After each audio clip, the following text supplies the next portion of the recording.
আসসালামু আলাইকুম। আশা করছি সবাই ভালো আছেন। আলহামদুলিল্লাহ, আমরাও ভালো আছি।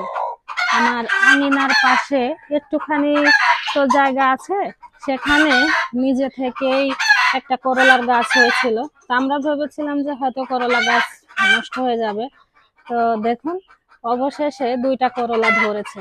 এই একটা করলা, আর এই যে দেখুন আরেকটা। আর নতুন অনেকগুলো ফুল আছে যেগুলোতে মনে হচ্ছে যে আরো করলা ধরবে ইনশাল্লাহ।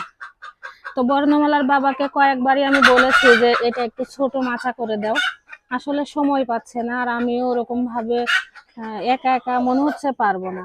দুইটা না, নিচে আরো একটা আছে, তিনটা মাশাআল্লাহ। এই যে দেখুন, তো ভালোই লাগছে, কিন্তু গাছটা খুব একটা বড় না, যেহেতু মাচা দেওয়া হয়নি। এ কারণে মাটির সাথে থেকে নিচের দিকটা অনেকটাই পচে গেছে পাতাগুলো। আর উপরে যেগুলো আছে সেগুলোতে ফুল ধরেছে এখন।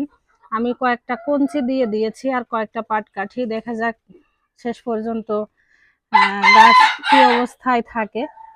তো কেমন লাগছে দেখতে আপনারা কমেন্টে জানাবেন। আসসালামু আলাইকুম।